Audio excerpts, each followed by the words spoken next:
President বদল করেন, তাহলে আপনি ফার্স্ট সেশনে প্রেসিডেন্ট বদল করেন, অসুবিধা কি? আপনি আপনার দলের প্রধান, দলের প্রতিষ্ঠাতা সেক্রেটারি জেনারেলকে সরিয়ে দিয়েছিলেন না 2001-এ, সেটা এখন আপনি বদল করেন। আওয়ামী লীগের রাষ্ট্রপতির হাসিনা আপনারা কেন তো আপনি সংসদ চালু করার আগে, স্পিকার নিয়োগের আগে পসিবল না, বিধিসম্মত হবে না। স্পিকার নিয়োগের পরে করেন না, আপনি শেষ সেশনে গিয়ে তাকে বক্তব্য দেন। বাংলাদেশে তো এমন না যে কোনো রাষ্ট্রপতিকে এর আগে গ্রেফতার হন নাই, জেলে যান নাই, এসব জেলে গেছে না, তাহলে আপনি তাকে জেলে নেন। তবে আমরা আশা করি তারা আলোচনা অংশগ্রহণ করবে। এটা তো রাষ্ট্রপতির ভাষণ বলে কথা নয়, শুধু ব্যক্তি রাষ্ট্রপতি নয়, এটা সংবিধান এবং গণতন্ত্র, সংসদ ইত্যাদি রক্ষার একটা বিষয়। ওনাকে আপনি যতবারই একটা মূল চুম্বক জায়গায় প্রশ্ন করছেন, উনি কিন্তু পাশ কাটিয়ে যাচ্ছেন, বিবর্তনের দিকে যাচ্ছেন, নতুন প্রজন্মের ধারার দিকে যাচ্ছি। অতএব সেই জায়গায় আমরা চেয়েছি যে আমরা নাসিরউদ্দিন পাটোয়ারি যে অসভ্য বর্বর ভাষা আচরণ করেছে, আমরা সেটার উত্তর দিনে ছোট ভাই ঠিক আছে বলুক, একদিন তার বুঝ হবে, একদিন সে বুঝবে। মির্জা আব্বাসের মতো লোককে সে যে ল্যাঙ্গুয়েজে গালি দিয়েছে, মানে ভাষা প্রয়োগ করেছে, আমার এগুলো এইখানে নিতে আমার নিজেরই মুখে আটকাচ্ছে। অর্থাৎ 28 তারিখ পর্যন্ত মুলতবি। তো ওনার ভাষণের উপরে আলোচনাটা মূলত কালকে থেকে শুরু হবে। তো সেই ক্ষেত্রে ওনাদের ভূমিকাটা কি হবে সেটা আমরা বুঝতে পারবো। আসলে আমি বলতে চাচ্ছিলাম যে 50 ঘন্টা ধরে যে আলোচনায় অংশ নেবে, তারা তো আসলে রাষ্ট্রপতির ভাষণ দেখেই বিরোধী দলকে আমরা দেখলাম ওয়াকআউট করতে। তো যখন 50 ঘন্টা আলোচনার বিষয়টি আসলো, তখন কি তারা কোনো প্রতিবাদ জানিয়েছে বা কোনো মন্তব্য করেছে যে আমরা এই আলোচনায় অংশ নিতে চাই না? এখন পর্যন্ত তারা কোনো মন্তব্য জানায়নি। আমাদের যদি রাষ্ট্রপতি না থাকতো, সে যেই হোক, তাহলে এই যে 18 মাস দেশ চললো, রাষ্ট্রপতির অধ্যাদেশে কিন্তু দেশ পরিচালিত হয়েছে।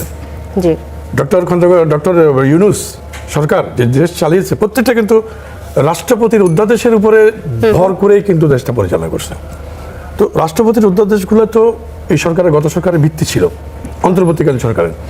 তিনি বক্তব্য দিয়েছেন, সেখানে আমাদের রেওয়াজ অনুযায়ী, সাংবিধানিক নিয়ম রীতি অনুযায়ী ওনার বক্তব্যের উপরে আলোচনা করাটাও কিন্তু নিয়মের মধ্যে পড়ে। আচ্ছা, সংসদের সেক্ষেত্রে বিরোধী দলকে কি আপনারা দায়িত্বশীল ভূমিকায় দেখছেন? আমরা আশা করি দায়িত্বশীল ভূমিকা পালন করবে, আমরা আশা করি। কারণ উনি তো বক্তব্য দিয়েছেন, আমরা আলোচনা করব ওনার বক্তব্যের উপরে। উনি ব্যক্তি শাহাবুদ্দিন চুপ্পুর বক্তব্য না, প্রেসিডেন্টের বক্তব্যের উপর আলোচনা। সেই বক্তব্যগুলো আসছে দেশের উপরে, রাষ্ট্রের উপরে। এবং জুলাইকে উনি ধারণ করেছেন, ওই বক্তব্যে জুলাইয়ের কথা আছে। আমাদের জুলাই আন্দোলনে যত শত শত নেতাকর্মী নিহত, আহত হওয়ার, মানে মানুষের, জনগণের আহত, নিহত, আত্মত্যাগের কথা আছে। সেখানে স্বাধীনতার ঘোষক হিসেবে জিয়াউর রহমানকে স্বীকৃতি দেওয়ার, প্রেসিডেন্টের নিজের মুখে স্বীকৃতি দেওয়ার, আওয়ামী লীগ কর্তৃক মনোনীত প্রেসিডেন্টের স্বীকৃতি দেওয়ার কথা আছে। আচ্ছা, অতএব এটা তো আলোচনা হতেই পারে। আচ্ছা, প্রথম অধিবেশনের পরে কোনো অসহযোগিতামূলক আচরণ আপনাদের চোখে পড়েছে কিনা? যদি বলেন যে সংসদ সদস্য হিসেবে সংসদে বিরোধী দলকে আপনাদের কি মনে হয়েছে যে তারা সহযোগিতা করছে না? এমন? হ্যাঁ, ওটা আমাদের চোখে পড়েছে। যেমন আমরা আশা করেছিলাম যে আরো একটু গঠনমূলক, আরো সুন্দর, সহনশীল ভাবে আলোচনা শুরু করবে। কিভাবে সেটা? ওয়াকআউট না করলে? ওয়াকআউট তো সংসদের আওয়াজ, ওয়াকআউট ঠিক আছে, ওয়াকআউট পর্যন্ত ঠিক আছে, কিন্তু ওয়াকআউটের বাইরে ওনাদের যে বডি ল্যাঙ্গুয়েজ ছিল, বাইরের রাজপথের মিছিলের মতো যে একটা মুভমেন্ট তারা করেছে, মুভ করার চেষ্টা করেছিল, এটা অনেকটা বাইরে যে 18 মাস মুভ হয়েছে, অনেকটা ওই জন্য একটা মুভ হয়েছিল। মানে সংসদে যাওয়ার সময় বা সংসদের ভিতরে ওয়াকআউট করার আগে তারা তো তাদের ফাইলের ফাঁকে কতগুলো ফ্লে কার্ড ছাপায় নিয়ে আসছে এভাবে। জি, এভাবে করে তারা তো এভাবে ধরে নিয়ে আসছে। জি, কিন্তু এটা কেউ বুঝতেও পারে নাই। তো বুঝতে পারলেও কিছু আসে যায় না।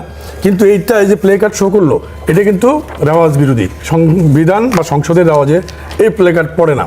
কিন্তু ওনারা পরিকল্পিতভাবে প্লে কার্ডগুলো আগে প্রিন্ট করেছে, ছাপিয়েছে, সাথে এনেছে গোপনে, এবং সেটা ধারণ করেছে, শো করেছে। এটাই সংসদের রেওয়াজের মধ্যে পড়ে না, নীতির মধ্যে পড়ে না।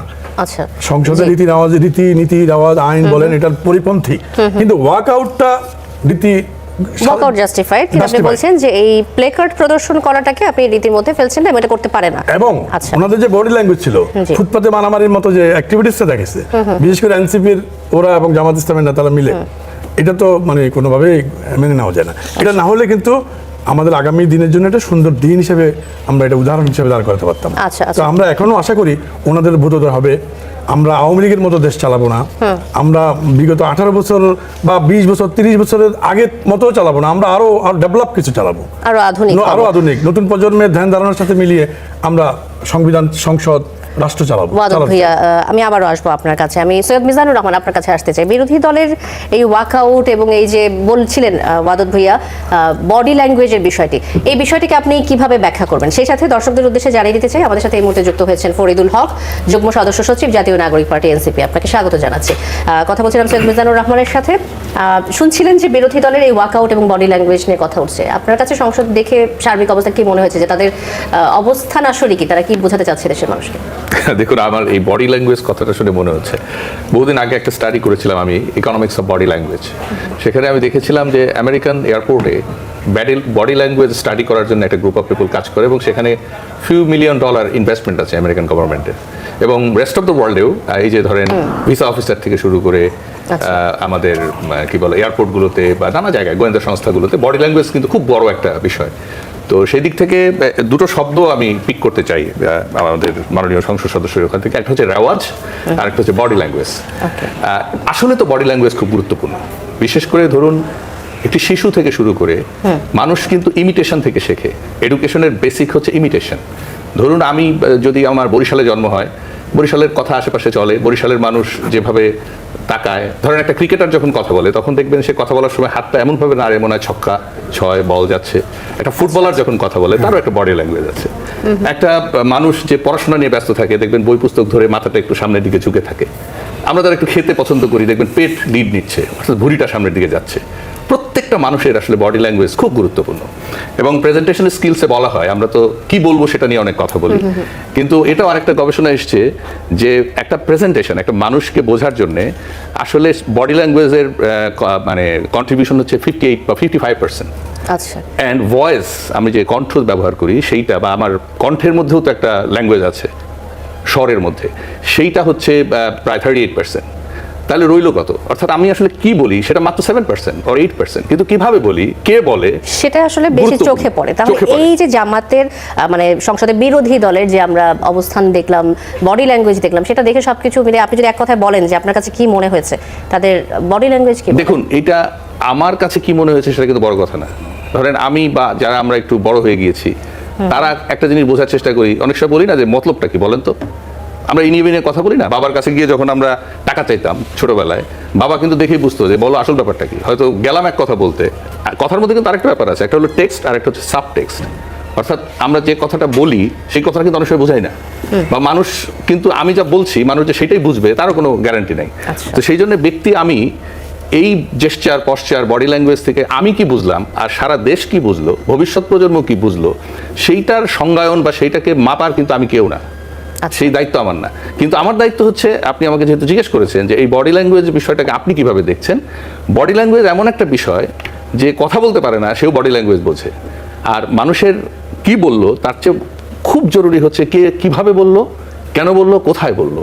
এই কথা দিয়েই তো মানুষ পৃথিবী জয় করে, এই কথা দিয়েই মানুষ পৃথিবীতে সবচেয়ে বেশি পরাজিত হয়েছে। জি, ধন্যবাদ সৈয়দ মিজানুর রহমান। আবার আসবো আপনার কাছে।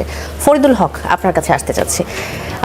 রাষ্ট্রপতির ভাষণ নিয়ে দেখা গেল যে জামাত, এনসিপি আপনারা একটা অবস্থান নিয়েছেন যে আপনারা ভাষণটাকে বয়কট করতে চেয়েছেন, আপনারা ওয়াকআউট করেছেন।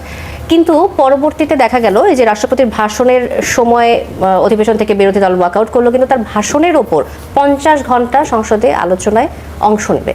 এই আলোচনা থেকে আপনারা আসলে স্বেচ্ছায় অংশগ্রহণ করতে চাচ্ছেন, নাকি এটা নিয়েও আপনাদের কোনো বিরোধী মত রয়েছে?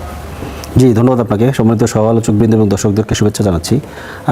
এইটা তো আজকেই এই সিদ্ধান্তটা হয়েছে, কার্য উপদেষ্টা বোধহয় একটা কমিটি হয়, আমি তো পার্লামেন্টে যাইনি, ওদের ভাই আর ভালো বলতে পারবেন, ওইখানেই সিদ্ধান্তটা হয়েছে। এটা সংসদীয় একটা রেওয়াজ। এখন এইটাতে বিরোধী দল কি করবে সেটা নিয়ে আলোচনা আছে, সেই আলাপ বিরোধী দলের সদস্যরা করবেন। আমাকে ব্যক্তিগতভাবে বলতে বললে আমি মানে উনি যে সমস্ত কথা, উনি যে বক্তব্য দিয়েছেন, আমি যতটুকু শুনেছি খুব সিগনিফিকেন্ট কোনো বক্তব্য উনি দেননি যে যেটা নিয়ে আসলে আমাদের এত আলোচনা করতে হবে, এগুলো নিয়ে এত হওয়ার কিছু নেই। দুটা তিনটা জিনিস আছে, ভাই যেটা বলছিলেন, আমি শুনলাম যে উনি জুলাইকে ধারণ করছেন। আমি সরি, মাফ চাই, জুলাই চুপ্পুর কাছে ধারণ করার জন্য আমরা জুলাই করিনি। জুলাই আর অনেক বড় ব্যাপার, চুপ্পুর মতো লোক জুলাই ধারণ করা না করাতে কিছু আসা যায় না। আর হচ্ছে জিয়াউর রহমানেরকে উনি স্বীকৃতি দিয়েছেন। জিয়াউর রহমান ওনার না, বাংলাদেশের না, সারা পৃথিবীর বহু মানুষের স্বীকৃতির অনেক ঊর্ধ্বে। ওনার আলাদা করে স্বীকৃতি দরকার নেই। উনি যখন আই রিভোল্ট বলেন 25শে মার্চ রাত্রে, এটা কোনো স্বীকৃতির জন্য উনি বলেন নাই, এটা অনেক ঊর্ধ্বের ব্যাপার, ওনার কাছ থেকে স্বীকৃতি নেওয়ার কিছু নাই আমাদের। আপনারা ব্যক্তিকে তার পজিশন থেকে কি আলাদা করে দেখতে পারেন? না, ব্যক্তিকে পজিশন করে থেকে আলাদা করে দেখার কিছু নেই, তো কোনো ব্যাপার নেই, কারণ এই ব্যক্তির অনেকগুলো জিনিস আপনাকে দেখতে হবে। উনি 11 সাল থেকে 16 সাল পর্যন্ত দুদকের কমিশনার ছিলেন, যেই সময় 14 অথবা 15 সালে বেগম খালেদা জিয়ার বিরুদ্ধে যে জিয়া অরফানেজ ট্রাস্ট যে দুর্নীতি মামলা, ওই মামলার অভিযোগপত্র গঠন হয়, সেখানে তার সংশ্লিষ্টতা কতটুকু ছিল আমি জানি না, কিন্তু ওই সময় উনি ছিলেন ওই পদে, এবং যেটাকে শেখ হাসিনা খুব গাল ভরিয়ে বক্তৃতার মধ্যে বলে বেড়াতেন যে এইটা হচ্ছে এতিমের টাকা চুরি করছে, এবং সেই মামলায় ওনাকে অ্যাড্রেস করছেন এই বিষয়টা, তার মানে আপনি মনে করছেন তার সম্পৃক্ততা থাকতে পারে? সম্ভাবনা আছে, এবং সেই মামলায় উনি কমিশনার ছিলেন, সম্ভাবনা না, উনি যুক্ত না থাকলে উনি তো দায় এড়াতে পারেন না। সেই মামলায় বেগম খালেদা জিয়ার উপরে যে নির্যাতন করা হয়েছে, এবং ওই নির্যাতনে যে উনি শেষ পর্যন্ত অকালে চলে গেছেন, এটা আমাদের জন্য যে যত বড় ক্ষতি, সেই ক্ষতি তো ধরেন বিএনপির ভাইরা যদি এটা ফিল না করেন, এটা ওনারা নাই করতে পারেন, আমরা তো এটা ফিল করি। আরেকটা ব্যাপার হচ্ছে যে উনি ধরেন অন্য সব হিসাব বাদ, উনি ওনার ব্যাপারে সেপ্টেম্বর মাসে 24শে সেপ্টেম্বর মাসে বিএনপির মিডিয়া সেলের পেজ থেকে ওনাকে দুর্নীতিবাজ, উনি বিদেশে টাকা প্রচার করেছেন, ওনার মালয়েশিয়াতে সেকেন্ড হোম আছে, এইরকম একটা অভিযোগ দিয়ে পোস্ট করা হয়। তখনও কিন্তু এটা নিয়ে আলোচনাটা আসলো কখন? আলোচনা আসলো অক্টোবর মাসে, উনি যখন একটা ইন্টারভিউ দিলেন, যেখানে উনি পদত্যাগপত্র নাই বলে গণঅভ্যুত্থানকে এবং গণঅভ্যুত্থানের সরকারকে একটা প্রশ্নের মুখে ফেলার চেষ্টা করলেন, তখনই কিন্তু আন্দোলনটা হইল। তখন বিএনপি গিয়ে তার পাশে দাঁড়ালেন, বিএনপি গিয়ে তাকে শোল্ডারিং করলেন। এবং আপনি খেয়াল করেন এই যে জায়গাটা, এই আওয়ামী লীগের একটা পাপেট লোক যে হচ্ছে শেখ হাসিনার পদধূলি পায় নাই বিধায় কান্না করতেছে, এই লোককে শোল্ডারিং করতেছে বিএনপি, এবং কাদের বিরোধিতার মুখে শোল্ডারিং করতেছে? যারা একই সাথে বিএনপির সাথে আন্দোলন করেছে, গুলি খেয়েছে, রক্ত দিয়েছে এই গণঅভ্যুত্থান করার জন্য, তাদের এবং আবার বিএনপি যে আবার খুব রাষ্ট্রপতি রাখার ব্যাপারে খুবই সাংবিধানিকভাবে তাদের রেকর্ড খুব ভালো, ব্যাপারটা কিন্তু তাও না। 2001 থেকে 2006 তাদের দলের প্রতিষ্ঠাতা মহাসচিব বি চৌধুরী কিভাবে রাষ্ট্রপতি পদ থেকে চলে গেছিল সেগুলো তো আমরা জানি, এগুলো নিয়ে তো আলাপ করা দরকার, সেগুলো আমরা জানি। তো ব্যাপারটা এটা না, ব্যাপারটা হচ্ছে এখানে হয়তো অন্য কোনো ঘটনা আছে, অথবা ওনারা বিরোধী দলকে ইগনোর করতে চান। এই ইগনোর করে আদতে কোনো ফায়দা হবে না, এটা একটা মানে পচা ইস্যু, বাতিল ইস্যু, এই ইস্যু বাদ দিয়ে আমাদেরকে সামনে এগিয়ে যেতে হবে। ওনার কথার উপরে 50 ঘন্টা ইয়ে করে। আরেকটা জিনিস আছে, এই যে সাংবিধানিক ধারাবাহিকতার কথা বলে সাংবিধানিক ধারাবাহিকতার মারপ্যাচ দেখিয়ে 106 এর একটা রেফারেন্স এনে শপথটা গ্রহণ করা হলো। আমাদেরকে বলা হয় যে আমাদের নেতারা কেন শপথ নিলেন, ওনার আন্ডারে শপথ দিতে বাধ্য করা হয়েছে। আপনারা 106 এর একটা ইয়ে নিয়ে এসেছেন, আপনারা পরের দিন গিয়ে অ্যাটর্নি জেনারেল অফিস দখল করেছেন, তারপরের দিন গিয়ে 3 মাসের মধ্যে নির্বাচন চেয়েছেন, চাপ প্রয়োগ করেছেন, কোনোভাবে আপনারা জাতীয় সরকার করবে না, তখন তো সবাই বাধ্য সেখানে শপথ দিতে, তার আন্ডারে শপথ দিতে বাধ্য হয়েছে। ঠিক আছে, মেনে নিলাম সাংবিধানিক ধারাবাহিকতা আছেন, আমরা তো এখন সাংবিধানিক ধারাবাহিকতা অনুযায়ী তার অভিশংসন যাচ্ছি, তার অভিশংসন করেন এবং তার বিরুদ্ধে যে অভিযোগগুলো আছে তাকে গ্রেফতার করেন, গ্রেফতার করে তাকে বিচারের আওতায় আনেন, এটা তদন্ত করেন। বাংলাদেশে তো এমন না যে কোনো রাষ্ট্রপতিকে এর আগে গ্রেফতার হন নাই, জেলে যান নাই, এরশাদ জেলে গেছে না, তাহলে আপনি তাকে জেলে নেন। বাধ্য বলছেন, কিন্তু আমার প্রশ্নটা হচ্ছে ওই সময় তো তখন রাষ্ট্রপতি ওই ফ্যাসিস্ট সরকারের ছত্রছায়াতেই তিনি ছিলেন, বরং আরো দগদগে ঘা। কিছুদিন আগেই তখন আমরা দেখলাম যে 5ই আগস্টের ঘটনাটা ঘটেছে, তখন তো আপনাদের আরো প্রতিবাদ করার কথা ছিল না। আপনি তো মানে আপনাকে জিনিসটা তো বুঝতে হবে, 5 তারিখ বিকেলবেলা সবাই ক্যান্টনমেন্টে, ছাত্রনেতারা জানেন না, সন্ধ্যাবেলায় ক্যান্টনমেন্টের গাড়িতে করে সবাই বঙ্গভবনে, ওইখানে সব আলাপ আলোচনা হয়ে যাচ্ছে। আমি বুঝলাম যে বঙ্গভবনে যাওয়ার পরেই তারা জানতে পেরেছে, 72 ঘন্টা যাব, তারপরে কেন প্রতিবাদ করেন? টানা 72 ঘন্টা যাব প্রত্যেকটা স্টেক হোল্ডারের সাথে কথা বলা হয়েছে। বিএনপির প্রধানত তারেক রহমানের সাহেবের সাথে তো প্রথম আলাপ করা হয়েছে, উনি বলেছেন জাতীয় সরকার করব না, উনি বলছেন জাতীয় সরকার নিয়ে কথা জিজ্ঞেস করিনি। আপনাকে একটা গভর্নমেন্ট করতে হবে, একটা গভর্নমেন্ট আপনাকে করতে হবে। এবং আরেকটা জিনিস আপনাকে খেয়াল করতে হবে, না আপনারা কেন বর্জন করবেন? এই যে আমরা প্লেকার্ড হাতে আমরা দেখলাম জাতীয় সংসদে অধিবেশনে প্লেকার্ড হাতে আপনারা প্রতিবাদ জানাচ্ছেন, তখন প্রতিবাদটা কেন জানানো হয়নি? তখন তো প্রতিবাদের ভাষা আরো কঠিন ছিল। শপথ বর্জন করলে না, আপনি শপথ বর্জন করলে গভর্নমেন্ট তো ফর্ম করতে হবে, তখন 3 দিন করে সরকার তাহলে আপনি তখন বেকায়দা করছেন মনে করে আপনি শপথ নিয়ে নিছেন, আপনি বেকায়দা করছেন ভেবে শপথ নিয়ে নিছেন। পরিস্থিতি সংবিধান রাষ্ট্র কাঠামো বেকায়দায় পড়বে, তাকে এখন তার বক্তব্য না শুনলে, তাকে গ্রহণ না করলে, এটা কেন বিবেচনা নিচ্ছেন না? এখানে তো ব্যক্তি চুপ্পু বিষয় না, শাহাবুদ্দিন বিষয় না, বিষয় হলো প্রেসিডেন্ট বদল করেন, তাহলে আপনি ফার্স্ট সেশনেই প্রেসিডেন্ট বদল করেন, অসুবিধা কি? আপনি তো দলের প্রতিষ্ঠাতা সেক্রেটারি জেনারেলকে সরিয়ে দিয়েছিলেন না 2001-এ, সেটা এখন আপনি বদল করেন। আওয়ামী লীগের রাষ্ট্রপতি রাখা সেটা আপনারা কেন তো আপনি সংসদ চালু করার আগে, স্পিকার নিয়োগের আগে পসিবল না, বিধিসম্মত হবে না। স্পিকার নিয়োগের পরে করেন না, শেষ সেশনে গিয়ে সেই সময় তো যায় না, সেই সময় পেরিয়ে যায়, সময় আছে, তাকে ভাষণ দিতে দিলেন, সেই সময় এখনো আছে। আচ্ছা, আরেকটি যে অভিযোগ ওয়াদুদ ভূঁইয়া বলছিলেন তার কথায় যে পার্লামেন্টে আমরা দেখলাম যে অধিবেশনের সময় যে প্ল্যাকার্ড হাতে Mob এটা সৃষ্টি। আসলে মব সৃষ্টি mob, করেছে, আমি বলছে যে এটাকে mob বলি। ফুটপাতে মারামারির উদাহরণ টেনেছেন তিনি, যে ফুটপাতে মারামারি এরকম হয়। তাদের বডি ল্যাঙ্গুয়েজটা ছিল এরকম যে আসলে মব করতে এসছে এমন একটা বিষয়। আপনার কাছে কি মনে হচ্ছে যে এর কারণটা কি আসলে, কেন রেওয়াজটা ভাঙা হলো? প্ল্যাকার্ডটা আসলে রেওয়াজ না। মদুদ ভাইয়ের কাছে এটা যদি মব মনে হয়, আমি এটার বিরোধিতা মবের মতো বলছি আমি। আমি এটার কাছে এটাকে বিরোধিতা বলবো না। এবং হাসিনার রেখে যাওয়া উচ্ছিষ্ট রাষ্ট্রপতি, তাকে যদি মব করতে হয়, যে কোনো জায়গায় এই মব করা যায়, এই মব করার ইয়ে আছে, মানে নৈতিক বৈধতা আছে, নৈতিক রাইট আছে। এখন পার্লামেন্টারি ইস্যুতে এটা যদি ধরেন পার্লামেন্টের আমি কার্যপ্রণালী, ইন্টারাপ্ট করে ফেলতেছি, সরি টু সে। জি, বলুন। আপনি 18 মাসে মবটা করলেন না কেন? আপনি শপথ নেওয়ার সময় আমি এই প্রেসিডেন্টের অধীনে শপথ নেব না, আপনি উপদেষ্টারা বললেন না কেন? আমি সেই কথাটা বলতে চেয়েছি, আপনার ছাত্রছাত্রীরা- আচ্ছা, বলুন। আমি সেই কথাটা বলতে চেয়েছি বলেন। যে 5 তারিখ রাতে জাতীয় সরকারের প্রস্তাব দেওয়া হয়েছে, সেটা নেওয়া হয় নাই। 6 তারিখে 106 এর একটা ভুতুরে রেফারেন্স আনা হয়েছে সংবিধান রক্ষা এবং সংবিধানের ধারাবাহিকতার নামে, এবং অ্যাটর্নি জেনারেল অফিস কারা দখল করছিল এখন এটা আমাদের সামনে পরিষ্কার।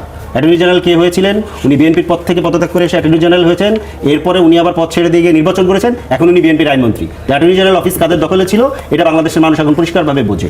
এই আইনি মার্কাজ দেখিয়ে তখন আপনারা এই জায়গাতে নিতে বাধ্য করেছেন। এখন বিএনপিও তো ওই সময়, আপনি খেয়াল করেন, বিএনপিও তো গণ অভ্যুত্থানের সবচেয়ে বড় স্টেক হোল্ডার, আপনি তাকে ইগনোর করছেন কিভাবে? তখনকার পরিস্থিতি, আপনি বিএনপি তো স্টেক হোল্ডার, তো তারা নির্যাতিত, তাদের কর্মীরা মারা গেছে, বেগম খালেদা জিয়া জেলে। আপনাকে এই বিষয়গুলো তো বিবেচনায় নিতে হবে। এবং তখনকার ভেতরে যে আলাপ আলোচনাগুলো হয়েছিল, সবগুলো আলাপ তো আমি জানি না, কিন্তু বাইরে থেকে কি দেখছেন আপনি? বাইরে থেকে কি দেখছেন? 106 কারা আনতেছে? 106 আপনি এই জায়গাটাতে শুধু প্রশ্নটা আনেন, তাহলে বোঝা যায়। তো আপনি তো তখন শপথ নিতে বাধ্য। কেন? কারণ 5 তারিখ বিকেল বেলায় এইখানে ঢাকার রাজপথে স্লোগান হচ্ছে সেনা শাসন চাই। আচ্ছা। আপনি সেনা শাসন ঠেকাবেন না গণতন্ত্র রক্ষা করার জন্য? গণতন্ত্র রক্ষা করার জন্য তখন আপনার সবাইকে নিয়ে তো রক্ষা করতে হবে। আচ্ছা, ধন্যবাদ। আমি আবারও আসবো আপনার কাছে। ওয়াদুদ ভূঁইয়া, কিছু যোগ করতে চান কিনা এই বিষয়ে? আর না, আমি এটাই বলতে চাই যে আমরাও প্রেসিডেন্ট শাহাবুদ্দিন ব্যক্তি, শাহাবুদ্দিন চুপ্পুকে এই শেখ হাসিনার ফেসিস্ট স্বৈরাচারের এটা উচ্ছিষ্ট আমরাও মনে করি, কিন্তু প্রশ্নটাও অন্য জায়গায়। সে প্রেসিডেন্ট, তাকে যেমন